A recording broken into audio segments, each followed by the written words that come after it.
Guys আমার বান্ধবীর ফোনে কুয়াশা পড়ছে, কুয়াশা মুখে ভিডিও বানা।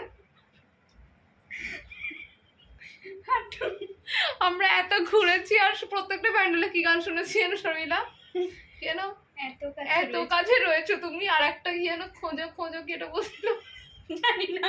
আরে বললাম না এটা আমার জন্য, জ্যোতিকা বললো আমার জন্য, কার জন্য কি গান যেন ভুলে গেছি, এত ঘুরেছি ভুলে গেছি না, কি একটা বলছি দাঁড়ান। এইটা ভালো চো, এটা এর কুয়াশা নেই, আমি এটা পরিষ্কার। আমি গানটা মনে করার চেষ্টা করছি, কি খোঁজো আর কত রাত একা থাকবো নাকি।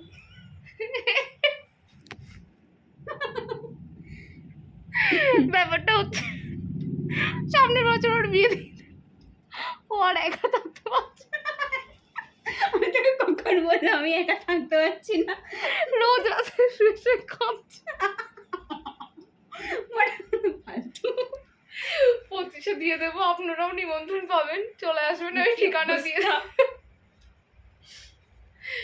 মানে আমরা এক বছর আগেও প্ল্যানিং করতাম যে আমরা কি করব, এখন প্ল্যানিং হচ্ছে যে সামনের বছর শ্বশুর বাড়ি যাবে শর্মিলা, আমি ফোনে বিয়ে করে। এমন করে বলছে ও যেন দাঁড়িয়ে নিয়েছে।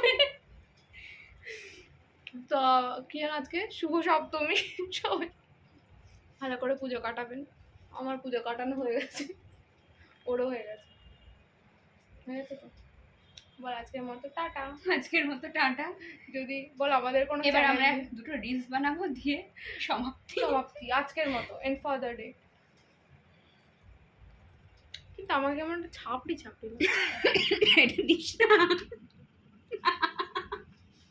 ও মা গো, নিজেকেই নিজে বলতে চাপড়ি। না বৌদি বৌদি লাগছে, ছাপড়িটা, তাই না?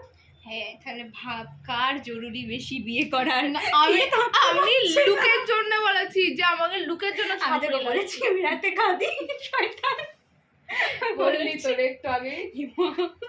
লজ্জা পাচ্ছিস কেন? ওরাও সব জানে, সে কোনো ব্যাপার না। জানে বয়সটা তো কম হলো না, 30 বছর হয়ে গেল। ঠিক আছে, অনেক মানে কি বলে এটা আমাদের, আমরা একটুখানি নিজেরাও কথা বলি, আপনাদের সব বলবো কেন।